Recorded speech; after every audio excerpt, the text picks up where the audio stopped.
Bapak Ibu sekalian yang saya hormati, Pak Lukman, Bapak Ibu sekalian, para narasumber yang lain, tadi juga Ibu perwakilan dari Asosiasi Penambang Nikel Indonesia, gitu ya, Bapak Ibu sekalian ya, Bu Medi Katrin, gitu ya, dan kemudian Bapak Ibu sekalian semuanya lah, Pak Nanan Soekarna yang tadi sudah menyampaikan materi sekilas, gitu ya.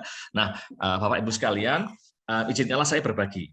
Saya memahami bahwa di forum ini banyak para ahli, sudah sangat pakar, sudah sangat tahu detailnya, tetapi mohon izin saya menyampaikan dengan asumsi masih ada yang belum paham, gitu ya, sehingga saya agak membahasnya sedikit pelan-pelan. Nah, Bapak Ibu sekalian, jadi kita tahu bahwa kita saat ini punya kerangka regulasi dan kerangka kebijakan yang terkait dengan pungutan pajak dan penerimaan negara bukan pajak, gitu ya, atas minerba, gitu ya. Tidak semua akan saya sampaikan, begitu, karena tadinya saya berasumsi bahwa ada Pak Justinus Prastowo yang pasti akan lebih detail daripada saya, gitu ya. Tapi saya sampaikan hanya untuk mereview saja supaya nanti diskusi ke belakang bisa lebih mudah bagi teman-teman yang belum terbiasa, gitu ya. Nah, jadi Bapak Ibu sekalian, pungutan pajak dan PNBP, penerimaan negara bukan pajak atas minerba saat ini, didasarkan pada sejumlah peraturan perundang-undangan. Ada banyak, tentu saja, mulai dari levelnya undang-undang, lalu kemudian levelnya peraturan pemerintah, lalu ada levelnya ke bawah sampai kemudian nanti peraturan Menteri Keuangan, gitu ya. Nah, diantaranya saya kira yang terkait dengan diskusi kita adalah Undang-Undang Nomor 4 Tahun 2009 yang sudah diamandemen terakhir dengan Undang-Undang Nomor 3 Tahun 2020 tentang pertambangan mineral dan batu bara. Nah, itu satu yang saya kira ini acuan yang penting bagi kita.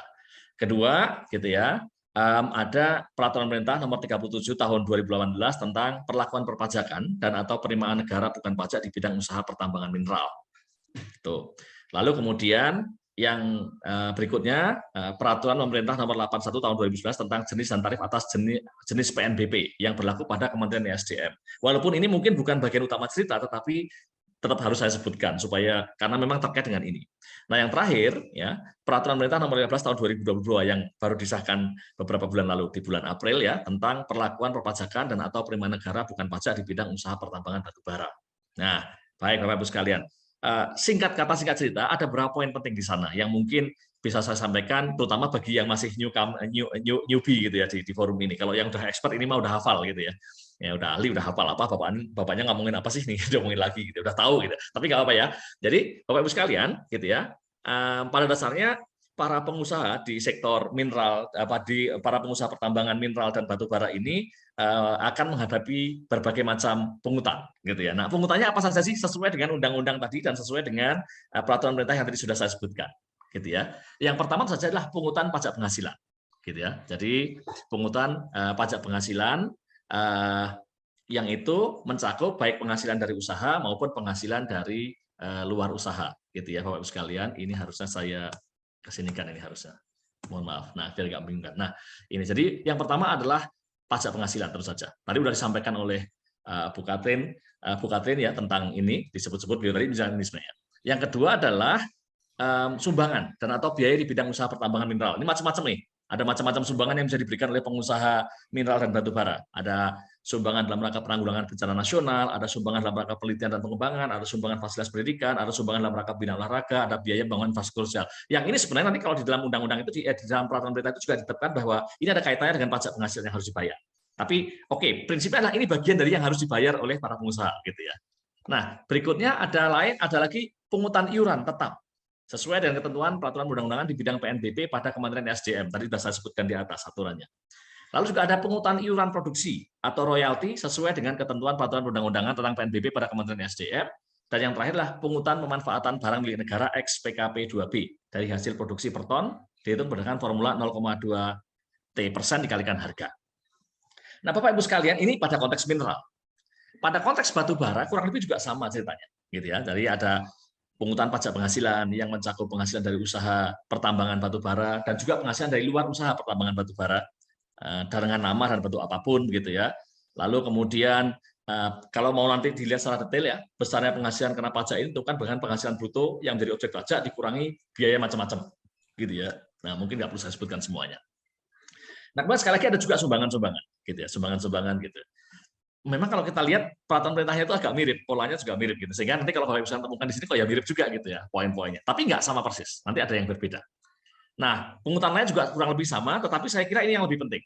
Nah, inilah yang ada pada konteks batu bara, tapi nggak ada pada konteks nggak ada pada konteks mineral, gitu ya. Jadi yang terakhir ini sesuai dengan peraturan pemerintah yang disahkan pada bulan April lalu, gitu ya. Ada pungutan baru yaitu pungutan penerimaan negara bukan pajak berupa ya penjualan hasil tambang batu bara per ton yang dikenakan pada pemegang IUPK, gitu ya. Baik pada pemegang IUPK generasi 1 begitu maupun pada pemegang IUPK generasi 2 gitu ya. Yang kira-kira aturannya adalah semacam ini. Mungkin angkanya ya menarik, angkanya tetap menarik tentu saja, ini bagian dari cerita begitu. Tapi poin utamanya adalah bahwa pungutannya itu bersifat progresif, di mana nanti ketika harga batu bara acuan HBA di sini ada tulisan HBA, ini harga batu bara acuan itu semakin tinggi, gitu ya, di atas 70 US dollar, kemudian naik terus sampai di atas 100 US dollar, gitu, maka persentase atau tarif, gitu, tarif dari pungutan itu kan semakin tinggi. Nanti progresif, gitu ya, progresif di mana di sini yang paling tinggi di sini adalah 28%, gitu, lalu kemudian yang di sini ada 27%, gitu ya. Untuk yang bersifat umum, untuk yang tertentu ini ada 14%. Nah, Bapak Ibu sekalian, inilah kira-kira, dan ini saya kira yang paling baru, ya. Nah, ini baru berlaku pada konteks batu bara, belum berlaku pada konteks mineral, ya. Belum ada poin ini pada konteks mineral, belum ada. Nah, peraturan ini sendiri muncul menyikapi kenaikan yang sangat drastis dari harga batu bara internasional, gitu ya. Jadi di tengah pasca pandemi COVID-19 ya, kemudian muncul krisis Rusia Ukraina, itu harga batu bara melejit naik gitu. Dan ketika harga batu bara itu melejit naik, kok ternyata yang menikmati windfall itu gitu ya, yang menikmati pendapatan yang tiba-tiba banyak itu pengusaha begitu. Sementara masyarakat, pemerintah gitu ya, mewakili masyarakat itu kok nggak dapat tambahannya. Pemerintah hanya dapat dari yang biasa-biasa aja seperti yang tadi sudah saya sebutkan di atas. Lalu kemudian muncullah aturan ini yang antara lain menetapkan bahwa ada pungutan dari penjualan hasil tambang dan besarnya tarif itu bergantung pada seberapa tinggi harga batu bara di pasar internasional, harga batu bara yang menjadi acuan nanti, gitu ya. Nah, Bapak Ibu sekalian, tentu saja angka-angka di sini sudah merupakan hasil kompromi. Ini sudah melalui perjuangan panjang ya, perdebatan-perdebatan macam-macam gitu ya dari berbagai pihak gitu ya. Meskipun mungkin nanti ada pro kontra, ada yang setuju, ada yang bernada minor mengatakan ini terlalu kecil, ada yang mengatakan mungkin ini kebesaran gitu, itu biasa. Selalu terjadi perdebatan semacam itu gitu ya. Dan ini masih berlaku sampai hari ini gitu.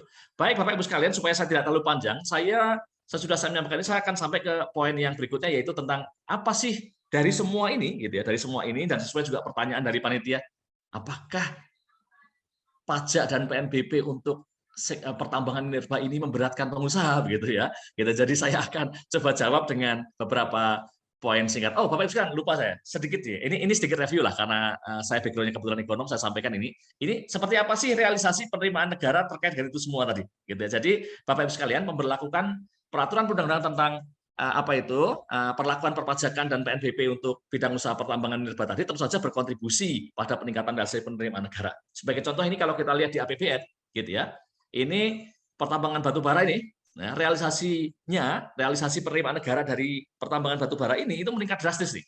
Tahun lalu itu hanya 7,46, sekarang naik menjadi 35,64, naik drastis. Atau kalau dipersentasekan naiknya itu 377,76%, drastis naik sekali. Dan ini salah satunya tentu saja karena memang harga batu baranya naik. Kedua karena tadi ada kebijakan perlakuan perpajakan yang baru, yaitu di mana ada tarif yang dikenakan yang bersifat progresif terhadap batu bara, hasil penjualan batu bara tergantung harga batu baranya. Ini naik drastis, gitu ya. Nah, bagaimana dengan mineral yang lain? Mineral yang lain cukup mineral lumayan berkontribusi, termasuk misalnya nikel ini tadi dari APMI gitu ya. Tetapi tidak terlalu menonjol, gitu. Tidak semenonjol, tidak sedramatis yang ini, gitu ya. Yang ini luar biasa, gitu ya. Nah, baik Bapak-Ibu sekalian. Kemudian kalau kita lihat dari PNBP-nya, gitu ya, PNBP-nya juga naik nih, pendapatan pertambangan dari minerba. Ya, PNBP-nya juga meningkat pada tahun 2022 ini dibandingkan dengan sebelumnya.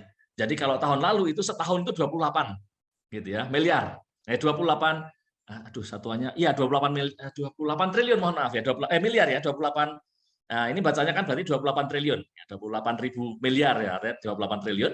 Nah, sekarang itu ya baru sampai bulan April itu sudah 22 triliun. Artinya memang meningkat drastis. Kalau dilihat dari persentase tahunannya ini sudah mencapai 125,56%, gitu ya. Nah, sampai dengan bulan April, gitu ya. Nah, baik Bapak Ibu sekalian, jadi memang gambarannya cukup menarik ini dilihat dari sisi itu. Nah, Bapak Ibu sekalian, namun di luar itu semua tentu saja ya ada hal-hal yang perlu kita perhatikan ya, ada hal-hal yang perlu mendapat perhatian kita. Pertama begini ya, kalau komentar saya secara umum. Jadi di satu sisi kebijakan dan peraturan perundang-undangan sudah bergerak ke arah yang benar nih. Dilihat dari sisi penerimaan negara kalau saya, gitu ya, sudah bergerak ke arah yang benar. Di mana dulunya nggak ada itu, sekarang ada itu. Dulunya nggak ada tadi misalnya pungutan atas hasil penjualan minerba, sekarang adalah walaupun baru pada konteks batu bara, gitu ya. Ya, jadi udah lumayan nih, udah ada kemajuan, arahnya udah benar, gitu ya. Saya mewakili masyarakat begitu, itu arahnya udah benar nih, gitu. Sehingga dengan begitu maka ketika ada windfall seperti sekarang, yang menikmati bukan hanya pengusahanya saja, tapi juga yang menikmati masyarakat secara umum, gitu ya. Nah, tapi meskipun arahnya sudah benar, menurut saya masih ada ruang-ruang yang penting untuk kita diskusikan, untuk kita tinjau ulang, gitu ya. Pertama, ya kemungkinan perubahan tarif tadi, gitu ya. Kemungkinan perubahan tarif pungutan PNBP berupa penjualan hasil tambang batu bara per ton. Itu sebenarnya udah lewat perdebatan panjang tuh pro kontra macam-macam panjang itu sebenarnya. Tetapi tetap aja kalau menurut saya sebenarnya masih ada ruang diskusi. Bagi sebagian, gitu ya, bagi sebagian mungkin angka itu masih agak kecil, gitu ya. Walaupun tadi maksimalnya tertinggi sampai 28% itu masih kecil sebenarnya.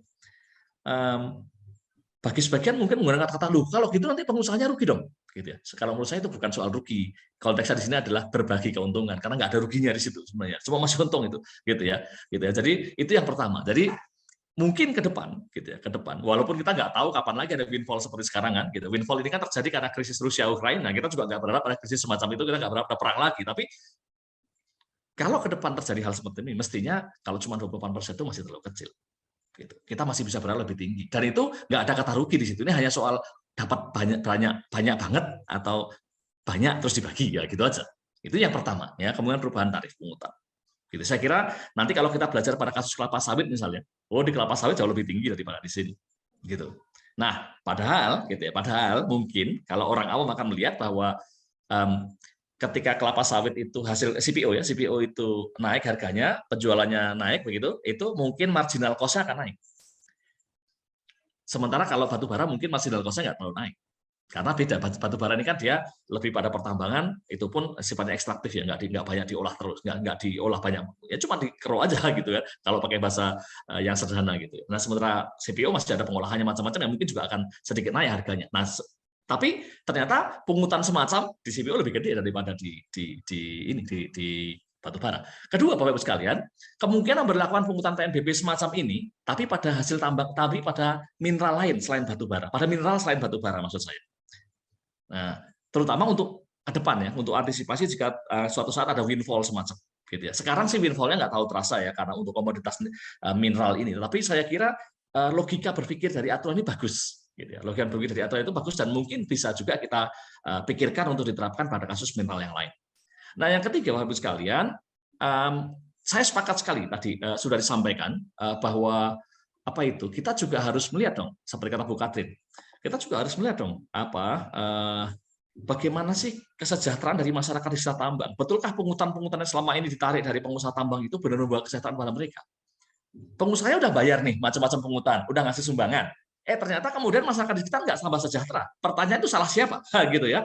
Apakah itu salah perusahaannya? Perusahaan udah ngasih gitu kan, kewajiban sudah dilakukan, misalnya sudah dilakukan gitu ya. Kalau yang belum ya berarti dia salah juga gitu. Kalau yang sudah melakukan udah, tapi kenapa kemudian nggak meningkat kesejahteraannya? Siapa yang salah? Nah itulah di situ maka kemungkinan perlunya perubahan kebijakan dan regulasi yang terkait dengan pemanfaatan hasil pajak dan PNBP minerba sehingga lebih optimal bagi upaya peningkatan kesejahteraan masyarakat, khususnya berada di sekitar lokasi tambang. Gitu ya. Sehingga nggak lagi terus muncul tuntutan-tuntutan dari masyarakat lokal, saya nggak dapat apa-apa, saya nggak dapat apa-apa. Padahal misalnya kalau perusahaan yang tertib dia udah bayar gitu. Sehingga nanti mereka harus keluar lagi yang macam-macam yang lain di luar kewajiban-kewajiban mereka. Bagus sih itu bagian dari kepedulian mereka, tapi kita juga harus bertanya gitu ya. Dari semua yang sudah saya keluarkan dipakai untuk apa oleh pemerintah gitu ya. Dan yang terakhir Bapak Ibu sekalian, terus saja kita juga perlu berdiskusi meskipun ini agak teknis ya. Secara teknis ya, perlu banyak penyempurnaan yang terkait dengan perhitungan pungutan pajak dan PNBP minerba itu. Gitu. Jangan sampai kemudian di situ aturannya sudah ada, tapi kemudian di sana ada banyak hal-hal yang tidak jelas secara teknis. Tadi Bu Medika juga sudah menyampaikan itu sebagian bahwa ngitungnya PPh badan ini gimana nih kok beda-beda dan susah gitu. Nah, baik Bapak Ibu sekalian, saya kira itu poin-poin yang bisa saya sampaikan. Mudah-mudahan bisa meramaikan diskusi kita sore ini, dan saya mohon maaf kalau ada kekurangan-kekurangan. Terima kasih Pak Sunarto, saya kembalikan.